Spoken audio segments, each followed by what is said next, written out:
Marcos Del Roio. Sodré e a dialética da formação social brasileira. Introdução. Nelson Werneck Sodré foi autor de mais de 40 livros, nos quais abordou as mais diversas facetas da realidade nacional, sempre com a perspectiva da totalidade histórica social e com a perspectiva do debate ideológico. Um autor tão prolixo e que produziu por cerca de 6 décadas tem, por certo, uma trajetória complexa e dotada de uma particularidade iluminante da própria trajetória do marxismo no Brasil. A formação militar o colocará em contato com a filosofia positivista, presente no exército desde a crise do escravismo e da monarquia. Com a rebelião da juventude militar nos anos 1920, sua orientação foi para a esquerda e para o antifascismo, conforme Cunha, 2002. No entanto, talvez se possa perceber em Sodré uma formação teórica afinada com o marxismo apenas em fins dos anos 1950, no período em que participou do Instituto Superior de Estudos Brasileiros, ISEB. Nessa fase, sua interlocução com a intelectualidade que girava em torno do Partido Comunista Brasileiro também ficou mais próxima. Ela foi ajudada ainda pela revista Estudos Sociais, fundada em 1958 e dirigida por Astrogildo Pereira. Não resta dúvida de que, a essa altura, Sodré estava convencido de que os fundamentos teóricos plantados por Astrogildo Pereira e Otávio Brandão sobre a crítica da formação social brasileira, ainda nos anos 1920, indicavam o caminho a ser trilhado e aprofundado na pesquisa. Sodré elaborou a sua interpretação da realidade histórica social do Brasil entre 1962 e 1965, com a publicação do que pode ser visto como uma trilogia. Nessa curta e intensa fase da vida social e política do país, apareceram nas livrarias as seguintes obras: Formação Histórica do Brasil, 1962, História da Burguesia Brasileira, 1964, História Militar do Brasil, 1965, todos publicados pela editora Civilização Brasileira, de Enio da Silveira. Note-se que aqui são citados apenas 3 dos 9 livros publicados por Sodré entre 1961 e 1965, conforme Silva, 2008.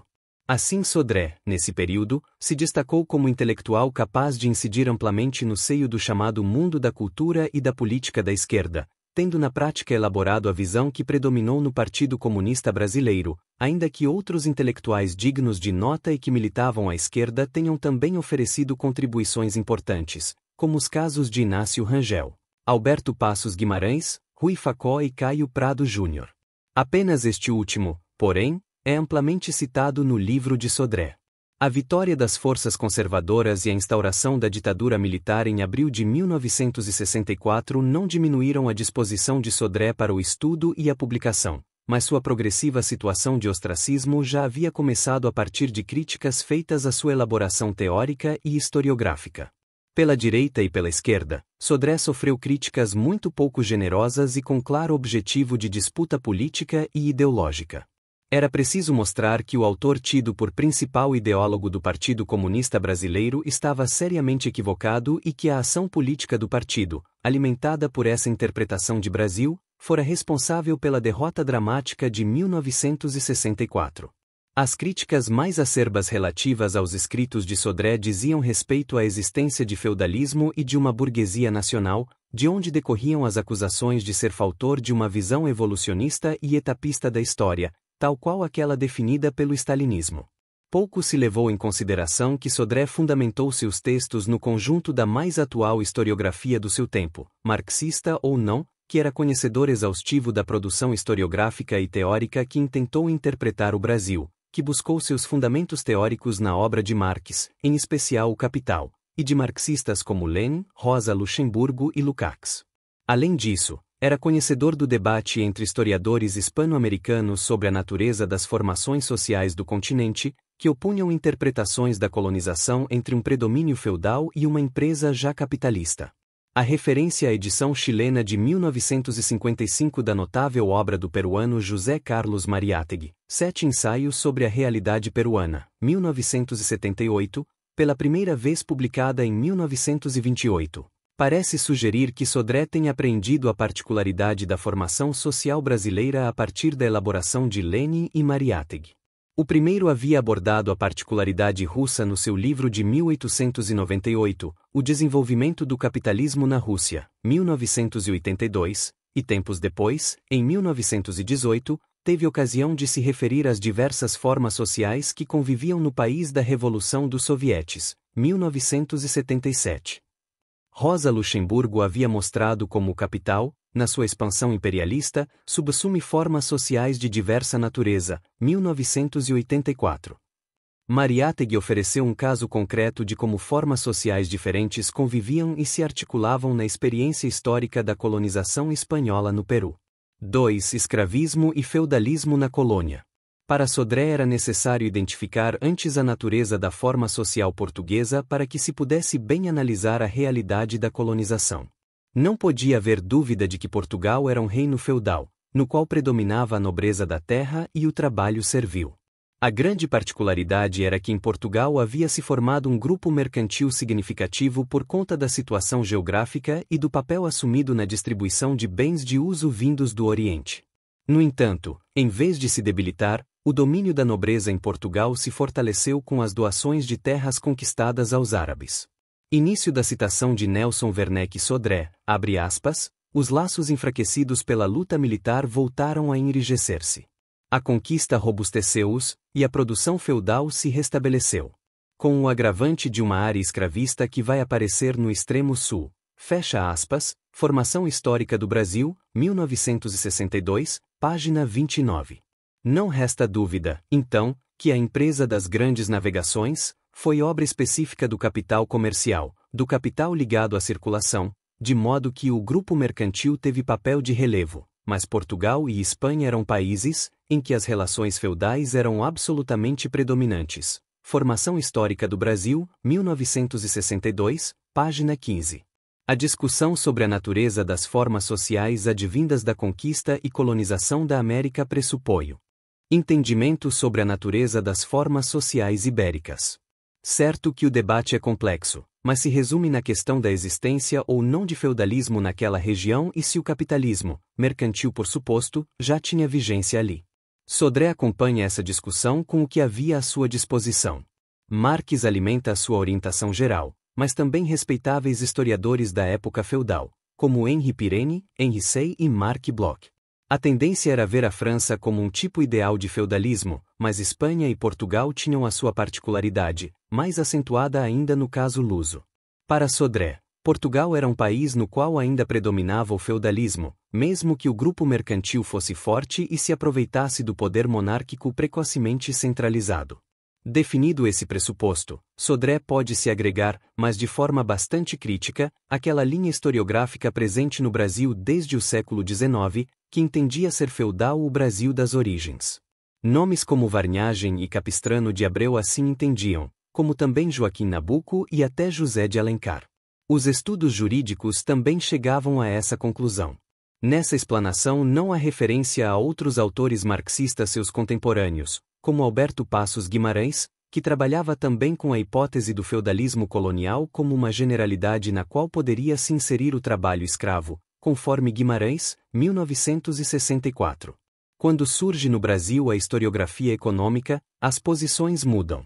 Roberto Simonsen, o mais importante intelectual orgânico da burguesia paulista, entende ser Portugal e Brasil colonial de natureza capitalista. Caio Prado Júnior, de maneira menos enfática, segue também essa linha, assim como Sérgio Bagu assumia essa posição para o conjunto da América Latina. Celso Furtado, contudo, segue a tese do escravismo, conforme Sodré, 1962, páginas 80 a 81.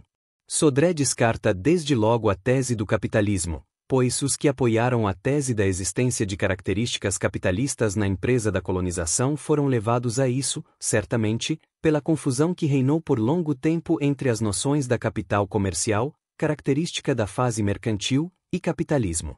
Hoje, parece claro que, embora tenha contribuído para a transformação de que resultou o aparecimento do modo capitalista de produção, o capital comercial, como se apresentava na época da expansão ultramarina, estava longe de caracterizar o referido modo de produção. Formação Histórica do Brasil, 1962, página 82.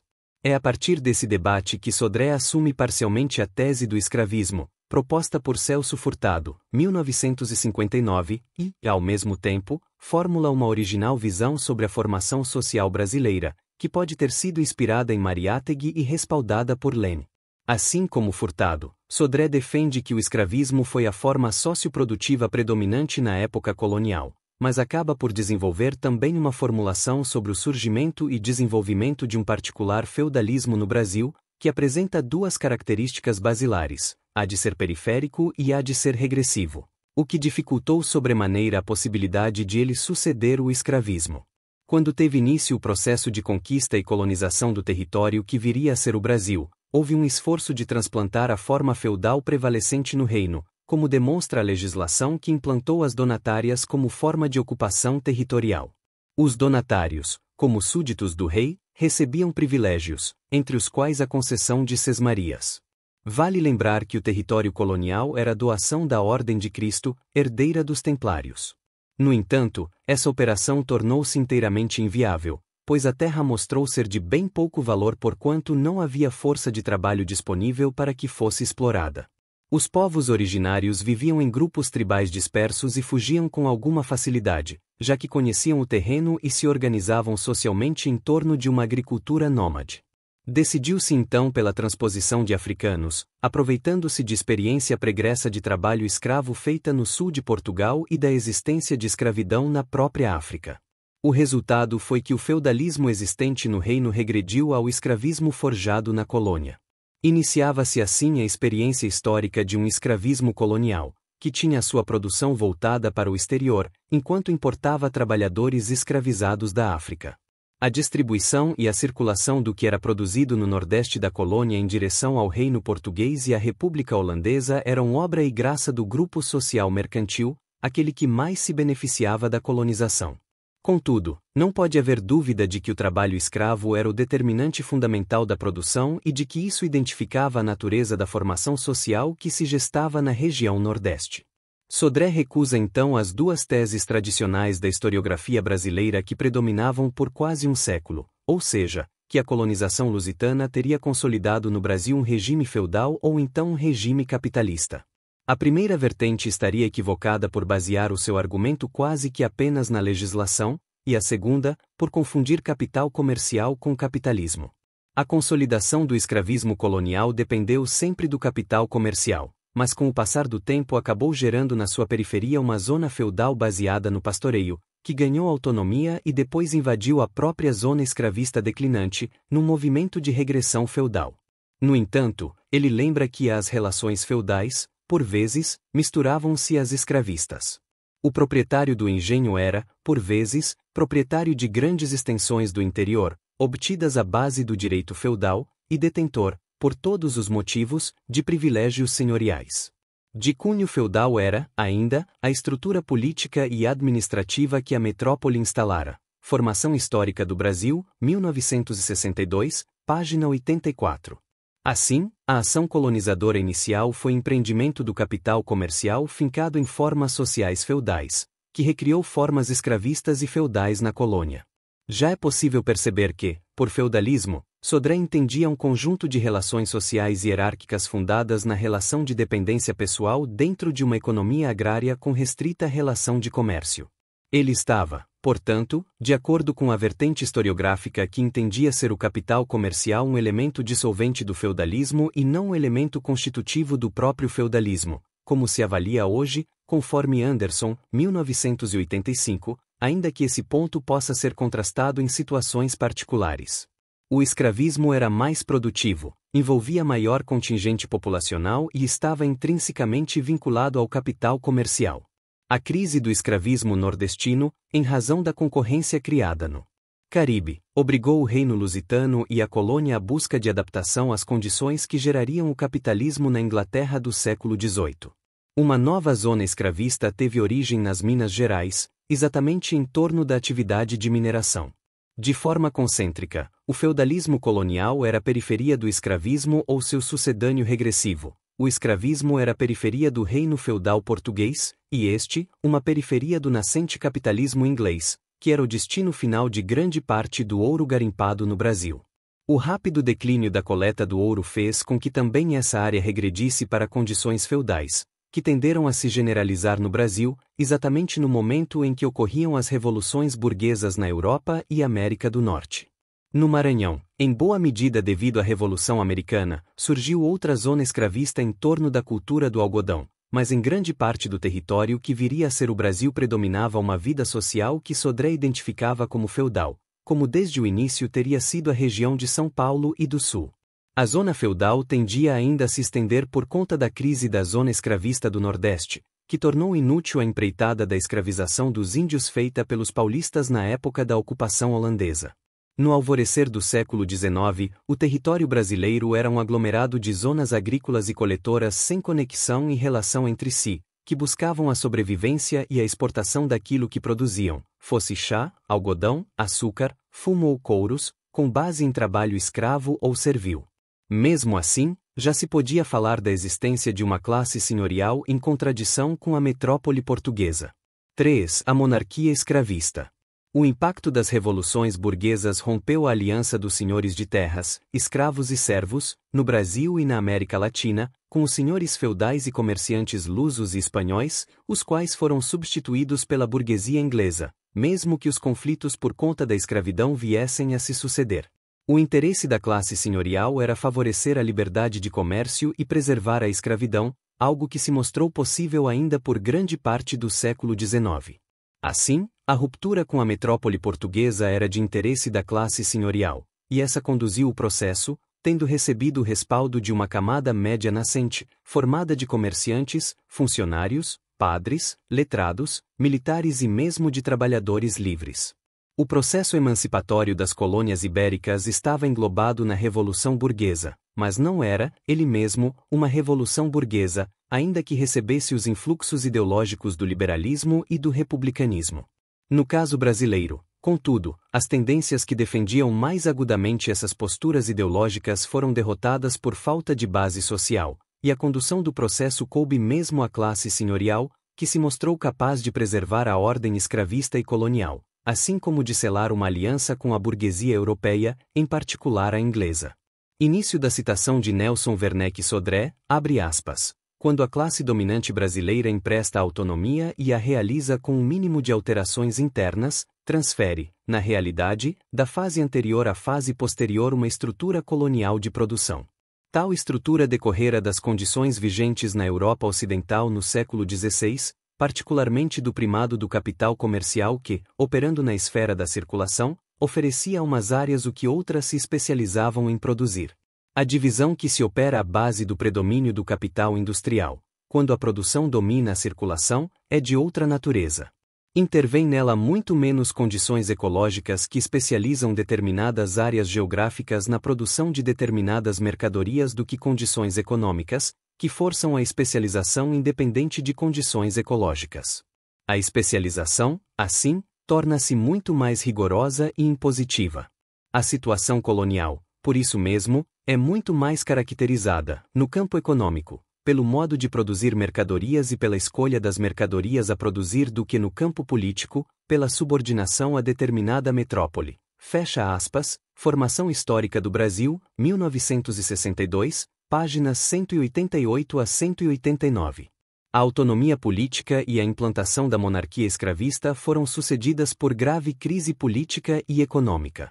As rebeliões provinciais ocorreram num quadro no qual o início da citação de Nelson Werneck Sodré, abre aspas, a dispersão das zonas produtoras, a ausência de circulação interna, o declínio do mercado colonial consequente ao declínio da mineração, a variedade de atividades, a extensão geográfica são fatores negativos que a crise posterior à autonomia vem agravar. Em extensas áreas o modo escravista continuava intacto. Em outras, implantava-se o modo feudal ou semifeudal que as isolava e estiolava. O fenômeno da regressão que acompanha o declínio minerador e abrange a extensa conquista territorial que o ouro motivara constitui outro aspecto negativo do quadro brasileiro. Fecha aspas, Formação Histórica do Brasil, 1962, página 192. Sodré observa então que a vasta área composta por Minas Gerais, Mato Grosso e Goiás se embrenhava num feudalismo regressivo. No entanto, uma parte da infraestrutura ali gerada podia ser utilizada na produção do café, que começava a sua longa trajetória nos arredores do Rio de Janeiro, depois de um estágio no Pará. No Rio de Janeiro, no Vale do Paraíba, estava a se gestar uma nova zona escravista, bem mais avançada que as outras áreas já em declínio e em processo de regressão feudal. Essa nova zona será, assim, fundada na grande propriedade e no trabalho escravo. Permanecerá vinculada ao mercado externo, dando continuidade a uma estrutura colonial de produção.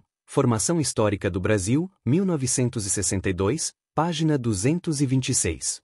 O fato de não haver mais a mediação de uma metrópole permitiu significativo aumento da capacidade mercantil do escravismo brasileiro. A pressão inglesa provavelmente já havia feito alçar o preço do escravo, o que impulsionou o começo do tráfico interno, mas a expansão cafeeira aumentou também a demanda.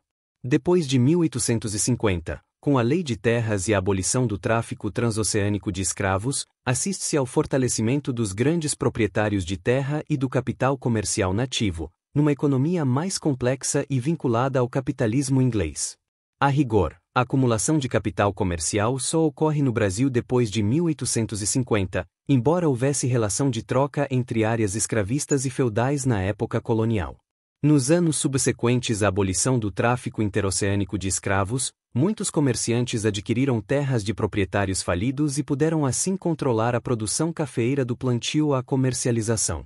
Então uma última zona escravista colonial havia se formado em torno da agricultura cafeeira no Centro-Sul, enquanto o Norte-Nordeste submergia na regressão feudal. Com o declínio geral do escravismo, a terra passou a ter um valor que antes não tinha, assim como se fortalece o capital comercial e o limitado mercado interno. A terra tem dono, mas não tem gente que a faça produzir, pois quem produz é expulso da terra ou submetido à servidão. O capital agrário e mercantil se desenvolveu na agricultura do café principalmente, mas de maneira inteiramente subordinada ao capital inglês. Na medida em que o escravismo declinava, o Nordeste se encaminhou para a regressão feudal e o Sudeste rumou para a acumulação agromercantil do capital subordinada ao imperialismo, fase na qual o capitalismo se adentrava em fins do século XIX. Nota-se uma tendência forte à diferenciação no seio da classe senhorial e mesmo uma diferenciação social mais larga. A fase descendente do escravismo havia já começado, com a tendência à ampliação do feudalismo em toda parte. Aparece também uma fina camada de trabalhadores livres, mas Sodré lembra que esses existiram em diversas formas sociais. Nessa diferenciação surgem muitíssimos agricultores e pastores isolados e sem direito à propriedade da terra. Certo que os escravos tendiam muito mais a serem redirecionados para uma condição de servo do que a de trabalhador livre, pela marca da cor e pelo que representa em termos de aviltamento do trabalho. Assim, a abolição da escravatura encaminhou a maioria dos ex-escravos para a situação de servidão. Sodré se refere a Mariátegui em várias notas e lembra que, tal como no Peru, também no Brasil não poderia haver capitalismo sem burguesia e nem uma democracia liberal sem a solução da questão agrária. Apenas uma funda reforma agrária resolveria o problema do negro escravizado e dos servos, mestiços em maioria. Formação Histórica do Brasil, 1962, página 284 e seguintes. E tal como no Peru, no Brasil se forma uma questão regional que viria a marcar a história do capitalismo, a questão nordestina, feita região periférica e subordinada ao Sudeste, mas se define também uma região agropastoril no sul do país.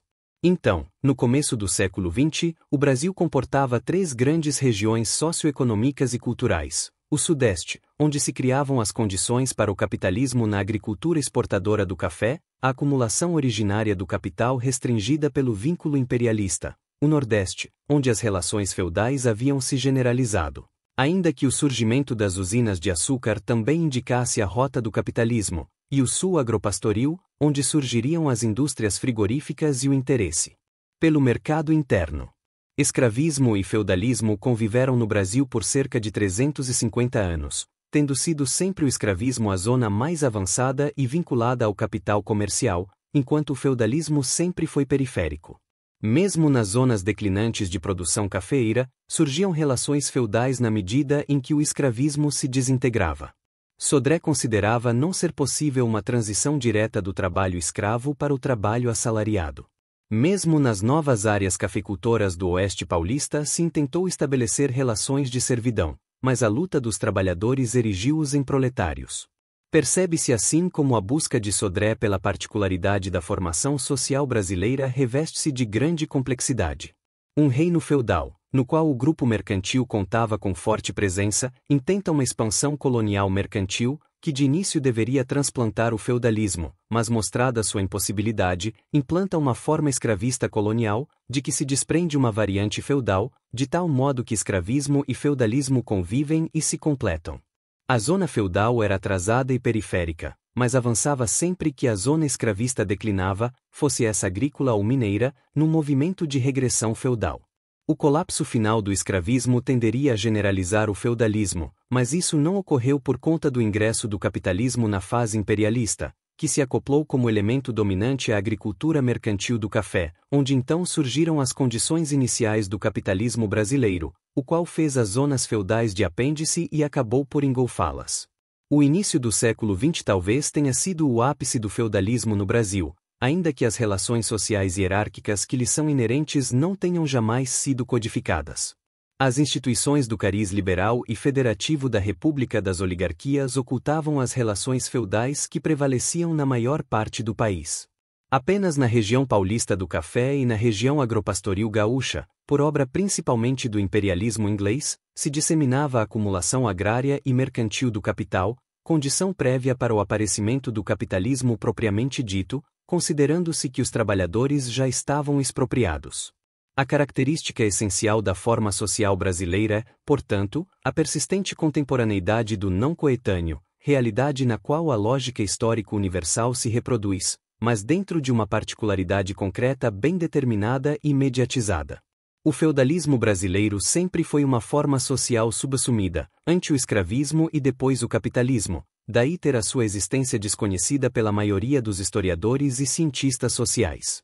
No livro que tem sido a base dessa exposição, Formação Histórica do Brasil, a crítica feita a Sodré, de considerar a existência de um particular feudalismo colonial, parece se reforçar pelo fato de esse autor apenas tangenciar a questão legislativa e a questão cultural, a dimensão da subjetividade. Há apenas algumas sugestões sobre as persistências e adequações das instituições e da ideologia feudal no Brasil, assim como sobre seus intelectuais, os clérigos. Nesse aspecto, sem dúvida, a ideologia feudal, sua visão de natureza e de transcendência, se sobrepôs até mesmo ao escravismo. Assim, o substrato economicista parece estar presente na obra desse escritor tão importante na trajetória do marxismo no Brasil, Weckmann, 1993. A desintegração final do escravismo e o fim da monarquia, por ação dos militares, projetaram por um momento a perspectiva de uma revolução burguesa no país, mas a burguesia era basicamente agromercantil e exportadora, convivendo bem com o feudalismo. O país se organizou em torno do predomínio do capital agromercantil no Sudeste, rodeado por extensa zona feudal periférica, garantida pela organização federativa do país. Em História da Burguesia Brasileira, Sodré retoma a questão da convivência entre escravismo e feudalismo no Brasil, da dialética entre essas formas sociais surgidas na história em tempos diferentes.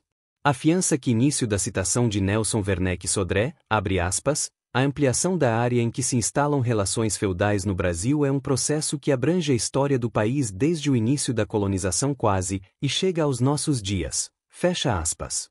História da Burguesia Brasileira, 1964, página 29, mas também diz que início da citação de Nelson Werneck Sodré, abre aspas, a dimensão máxima das relações feudais foi atingida, no Brasil, quando do declínio aurífero. Fecha aspas, História da Burguesia Brasileira, 1964, página 33. Diferentemente da discussão sobre a forma social colonial, Sodré dá relativa ênfase à questão da incidência da ideologia burguesa no Brasil, em particular no problema da liberdade de comércio, que selaria a aliança entre os proprietários de terras e escravos com a burguesia inglesa. Diz ele que, no entanto, início da citação de Nelson Werneck Sodré, abre aspas, a situação impossibilitava dentro da estrutura vigente, uma evolução econômica capaz de gerar relações capitalistas, em consequência, uma evolução social suscetível de permitir o aparecimento da classe burguesa. Fecha aspas, História da Burguesia Brasileira, 1964. Página 49. 4. A Revolução Burguesa no Brasil. A burguesia comercial surgira no Brasil nos anos 50 do século XIX, enquanto, na leitura de Sodré, a burguesia industrial aparece nos anos 1880, nos albores da fase imperialista do capitalismo e em meio à crise de agonia do escravismo, quando as relações de trabalho começavam a mudar da escravidão para a servidão e começava timidamente a surgir o assalariamento. A burguesia nasce do ventre do latifúndio mercantil e a essa força fica atrelada até os anos 20 do século XX, quando então se acentuam as contradições e conflitos de interesse da burguesia com o latifúndio e com o imperialismo, mas também as contradições intraburguesas. Estava assim posta a particularidade da burguesia brasileira e a atualidade da Revolução Burguesa. A Revolução Burguesa no Brasil só arrancou com a chamada Revolução de 1930, cuja ponta de lança foi a juventude militar rebelada, que se baseava nas reivindicações democráticas da pequena burguesia. Segundo Sodré, desde logo a burguesia passou a ganhar espaço e a avançar do ponto de vista econômico e social com a reformatação do Estado. No entanto, a pressão imperialista dos Estados Unidos, que agora se sobrepunha aos ingleses, somada à pressão do latifúndio, obrigou a burguesia a fazer uma recomposição com essas forças na forma institucional do corporativismo e com a faceta do Estado Novo. Início da citação de Nelson Werneck Sodré, abre aspas. Se o Brasil tivesse, na época, proletariado poderoso e organizado, possivelmente o caminho teria sido outro. Fecha aspas, História da Burguesia Brasileira, 1964, página 302. Depois de 1945, o latifúndio exportador se reforçou e estabeleceu clara aliança com o imperialismo na defesa do chamado livre comércio, mas o interesse da burguesia estava no avanço das forças produtivas e do mercado interno, para o que seria necessária significativa presença do Estado em setores estratégicos, como mineração e energia. A interpretação de Sodré sobre a formação social brasileira tem evidentes implicações políticas, em particular sobre o período que sucedeu à morte de Getúlio Vargas. Para ele, a penetração imperialista na produção industrial e no mercado interno do Brasil aguçaria a contradição da burguesia nacional com o imperialismo e com o latifúndio feudal voltado para a exportação. A burguesia passaria a competir com o imperialismo pelo mercado interno, e ambas essas forças poderiam se voltar contra o latifúndio improdutivo, já que ambos teriam interesse na expansão do mercado. Assim, o elo frágil das classes dominantes seria o latifúndio feudal mais atrasado e à burguesia restariam duas opções: se respaldar nas forças populares e enfrentar o imperialismo ou então encontrar um meio de se acomodar com o imperialismo e o latifúndio ao preço de uma maior exploração dos trabalhadores. Como antecipara Sodré, a segunda alternativa teria condição maior de sair vencedora exatamente por ser o imperialismo a força maior a qual a burguesia entendeu ser mais conveniente se aliar de modo subalterno, ao invés de tentar ser força dirigente de um povo ou nação, por conta do risco de ser ultrapassada pelo proletariado. Segundo Sodré, a contradição entre o avanço das forças produtivas e as relações sociais de produção existentes indicava a necessidade da transformação social no Brasil, mas tratava-se de uma revolução burguesa na fase imperialista. Por isso mesmo o processo de transformações é diverso, e são diversos também os seus resultados.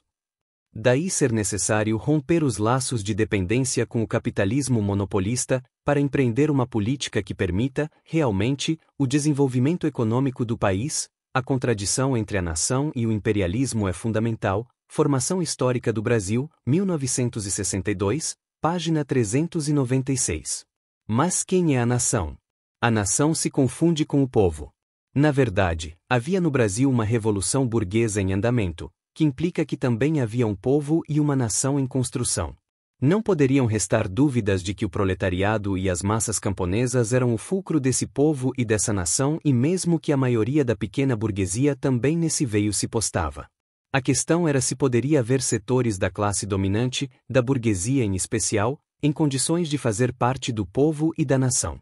A resistência da burguesia brasileira interessada no mercado interno tendia a ser quebrada pelo imperialismo com a associação de interesses, desnacionalizando as empresas locais, na mesma medida em que, visando o mercado nacional de capitais, empresas monopolistas estrangeiras se nacionalizavam. Início da citação de Nelson Werneck Sodré, abre aspas. Como o empresário nacional estava previamente inferiorizado para a importação de equipamentos, era compelido a associar-se a empresários estrangeiros monopolistas que para isso gozavam de privilégios. Fecha aspas. Formação Histórica do Brasil, 1962, página 397. Assim, parcela da burguesia brasileira se apoderava de nichos de produção e de circulação que eram complementares àqueles ocupados pelas empresas imperialistas, de modo que ambas as frações capitalistas se beneficiassem.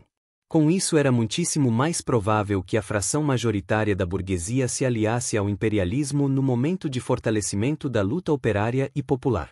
Por outro lado, o contexto histórico mundial de recuo, que se mostrou apenas aparente, do capitalismo imperialista diante do avanço e consolidação da área socialista e diante da decomposição do sistema colonial fazia com que Sodré alimentasse muita esperança na possibilidade daquilo que chamava de revolução democrática burguesa de novo tipo. Essa revolução seria realizada por uma frente única de forças sociais e políticas interessadas na democratização das relações sociais e na ruptura com o imperialismo. China, Cuba e Argélia mostravam que isso era possível. Essa frente única constituiria o povo e a nação, mas a sua delimitação não é segura nem permanente. A participação nessa coalizão de uma fração burguesa dependeria muito da ação política do núcleo proletário da frente, já que a questão era atrair parte da burguesia para figurar também como povo e impossibilitar que essa fração de classe se entregasse ao imperialismo e assim fortalecesse o campo adversário. Não era, pois, o caso de aguçar a contradição entre proletariado e burguesia, classes ainda em desenvolvimento. No movimento contraditório da formação social brasileira, era no conflito entre as frações das classes dominantes que se devia concentrar a atenção. Início da citação de Nelson Werneck Sodré, abre aspas, a contradição fundamental, assim, é entre a nação e o imperialismo e seus agentes internos, que se desenvolve paralela e intimamente associada à contradição entre as forças produtivas em desenvolvimento e o monopólio da terra que as entrava. Fecha aspas, Formação Histórica do Brasil, 1962. Página 403. No momento em que Sodré redigia os textos aqui referidos, o avanço do movimento popular era notável e contava no governo com a fração da burguesia ligada ao mercado interno e à produção agropastoril, em conflito com a presença imperialista. A questão política da conjuntura, para a qual o PCB prestou pouca atenção, era denunciar e enfrentar a articulação militar e imperialista voltada para o golpe de Estado, muito mais do que apontar as vacilações do governo nacional burguês de João Goulart. Mas Sodré tenta uma análise mais funda e complexa das contradições presentes na conjuntura de 1961 a 1964. Ainda que insistisse na existência de uma contradição da burguesia industrial com o latifúndio, por conta do interesse em aumentar o mercado interno, ele anotou que a pressão sofrida pela burguesia por parte do imperialismo, aliado histórico do latifúndio exportador, e por parte do proletariado, faria com que as possíveis reformas no campo ficassem muito aquém do interesse da própria burguesia, cuja tendência é, pois, realizar aquelas alterações em termos ainda mais tímidos do que aqueles que presidiram o seu avanço na Alemanha e na Itália, em termos de absoluta segurança para o seu destino como classe. História da Burguesia Brasileira, 1964, página 354. Por outro lado, o Brasil encontrava-se numa fase em que o imperialismo começa a abandonar a tradicional aliança com o latifúndio, que sabe condenado e se esforça por estabelecer ou consolidar uma aliança com a burguesia, dificultada pela existência de contradições que a separam desta. E a política da burguesia, em relação ao imperialismo, varia entre a resistência e a conciliação, ora preponderando uma, ora outra. História da Burguesia Brasileira, 1964, página 358. No começo dos anos 60 estava aberta a disputa pelo mercado interno brasileiro, que se ampliava de modo significativo. Setores das burguesias imperialistas e frações da burguesia brasileira disputavam essa área de acumulação, atritando ou compondo interesses entre si. Não é razoável dizer que a burguesia brasileira em bloco tenha concedido a integração com a burguesia imperialista sem lutar, sem negociar o seu próprio espaço. A questão que se colocava então para a burguesia, na análise de Sodré, era quanto as forças nacional-populares poderiam servir de respaldo à burguesia nessa contenda sem que se corresse o risco de ela própria ser ultrapassada pelo movimento popular na luta por um Estado nacional democrático. Conclui Sodré que num país de capitalismo dependente em desenvolvimento e que contava já com a burguesia mais forte da América Latina e talvez de toda a zona dominada pelo imperialismo, era razoável pensar que uma parte dessa burguesia, por conta de seus interesses particulares de classe, poderia se decidir pelo enfrentamento contra o imperialismo e vir a compor o povo e a nação que se formavam, o que a obrigaria também a se defrontar com mais decisão com o latifúndio. A análise concreta da situação concreta apontava enormes dificuldades para a realização dessa cena, mas pela qual valeria lutar. Sobre a política operária e camponesa, Sodré observa que deveria se conduzir pela prioridade da questão democrática, a qual se vincularia a pequena burguesia e a burguesia por meio da questão nacional. Enfim, a revolução que se desenrolava no Brasil era burguesa e democrática, pois se tratava de desenvolver as forças produtivas e de resolver a questão nacional e a questão agrária. O objetivo imediato seria o de instaurar um capitalismo de Estado, com a forma de uma democracia popular na qual a direção da vida social estivesse em disputa entre o proletariado e a burguesia nacional, durante a qual poderia ser aberto o horizonte do socialismo, com a ajuda de um fortalecido campo socialista na cena internacional. É bastante provável que as experiências intentadas na Europa Oriental depois da Segunda Guerra Mundial, assim como as formulações de Dimitrov e Togliatti, servissem também de substrato de reflexão sobre a particularidade brasileira. No entanto, Sodré tinha clara a debilidade organizativa do movimento operário e camponês, sugerindo nas entrelinhas que seria a pequena burguesia e a esquerda militar a cumprir um papel inicial de vanguarda no contexto da Frente Única, para só mais tarde a classe operária assumir a hegemonia. A rigor era essa a orientação política do Terceiro Congresso do PCB e da formulação política de Astrogildo Pereira e Otávio Brandão, já no fim dos anos 1920. A talvez muito excessiva aposta na chamada burguesia nacional viesse de que em países como o Brasil, a fraqueza do movimento democrático está no baixo nível de organização da classe operária, no atraso do campo e na deficiência de unificação entre a classe operária e as outras classes e camadas que, na atual etapa histórica, constituem o povo brasileiro. Formação Histórica do Brasil, 1962, página 404. Sodré ainda destacava a centralidade da questão democrática, considerando que a democracia é o caminho apropriado para o desenvolvimento da Revolução Nacional Popular no Brasil.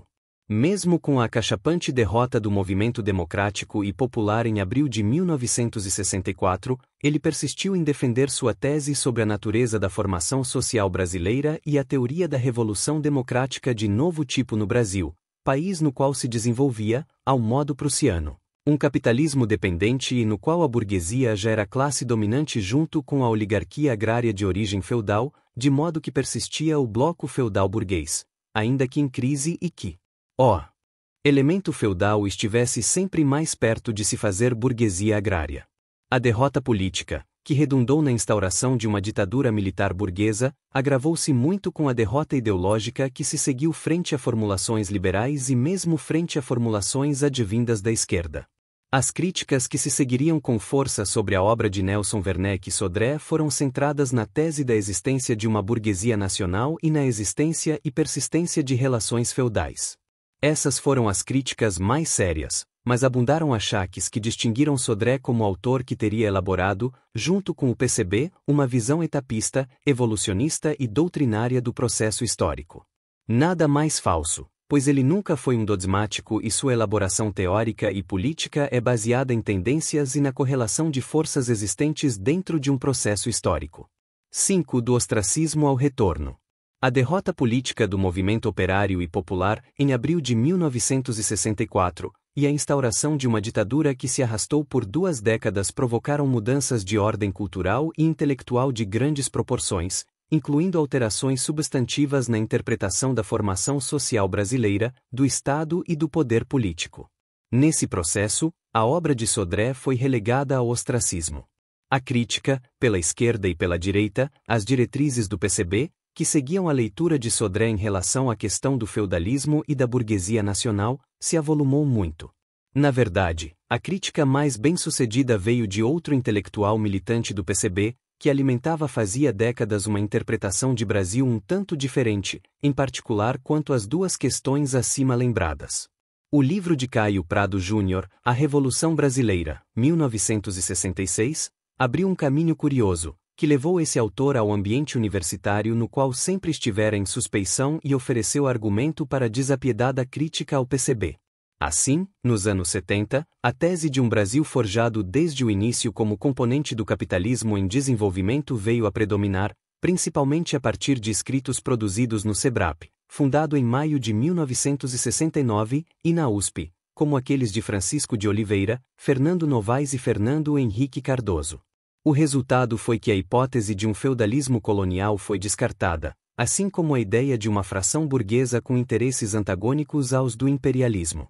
De fato, já em 1963, Fernando Henrique Cardoso havia tentado mostrar como a burguesia brasileira contava com interesses complementares aos do imperialismo. Rodrigues, 2012.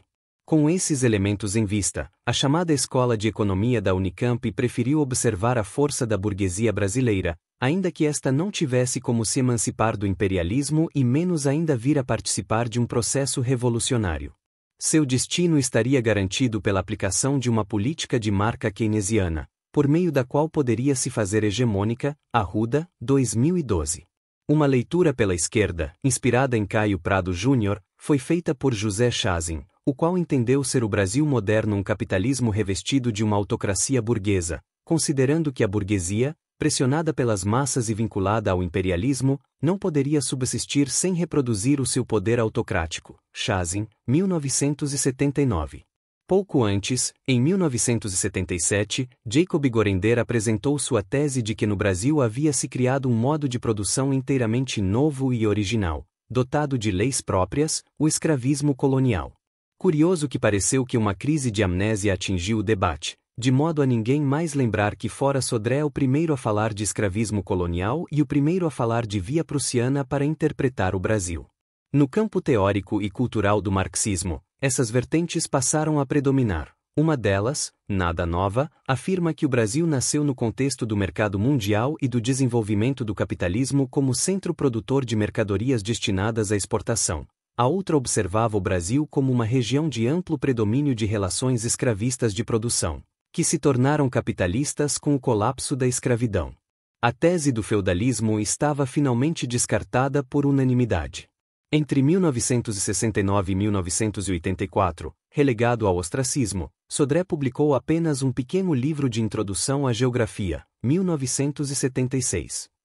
Com o fim da ditadura militar, voltou então a publicar bastante, com vários pequenos livros sobre aspectos da história contemporânea do Brasil, mas não só.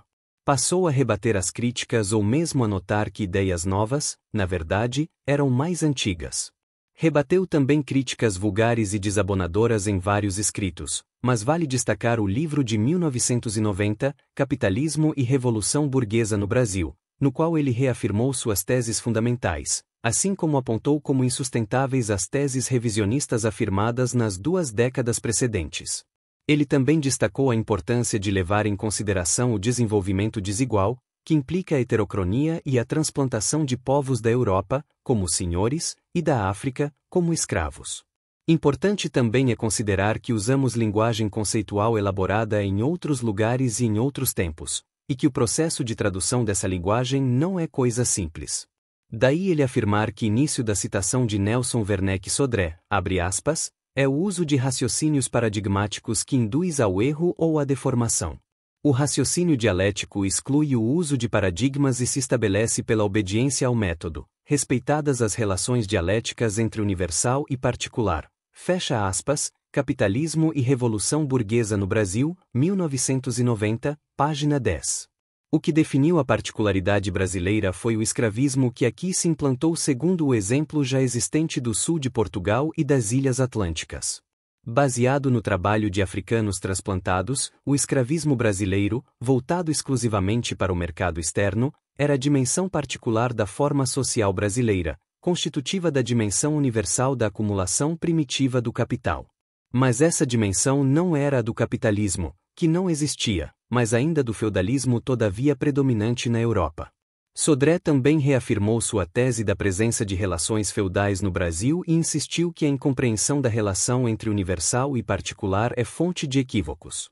Se o escravismo é mais evidente, Até por conta da referência ao escravismo greco-romano, o feudalismo é historicamente muito mais heterogêneo e mascarado.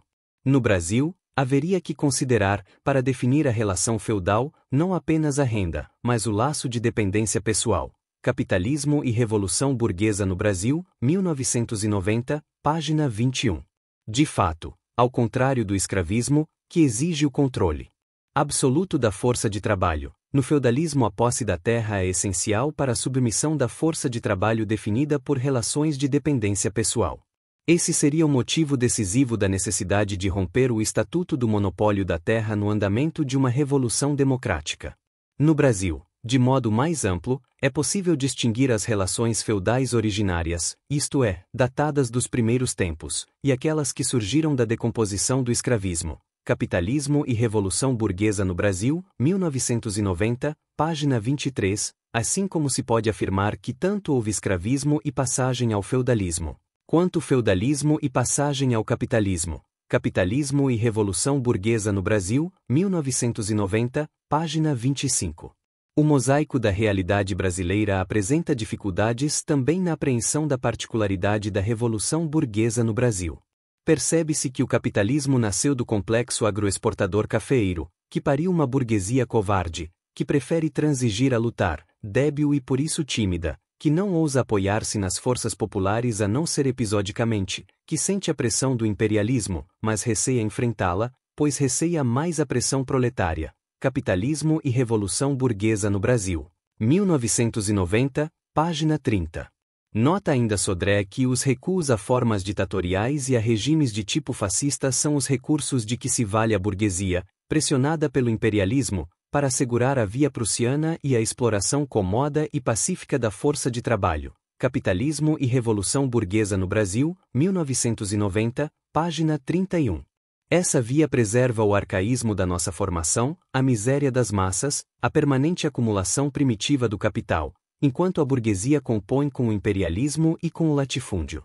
Mesmo no final dos anos 80, com o Brasil sendo tido por muitos analistas como um país moderno e plenamente capitalista, Sodré insistia ainda na possibilidade de a burguesia aparecer como força progressiva na sua luta pela sobrevivência e contribuir para a solução da questão agrária e da questão nacional, que continuavam a manter o Brasil preso aos grilhões do passado. Sem esquecer, é claro, a questão democrática, essencial para a luta proletária por sua emancipação. As razões para essa persistente ilusão não fazem parte da discussão aqui proposta, a qual apenas buscou esclarecer pontos definidores de uma interpretação do Brasil que pode ser considerada clássica em relação às que predominaram e predominam desde fins dos anos 60. A obra de Sodré vem sendo aos poucos resgatada do seu ostracismo, sugerindo que as novas verdades absolutas da historiografia e da ciência política brasileira podem ser fundadamente questionadas. Marcos Del Roio. Sodré e a dialética da formação social brasileira.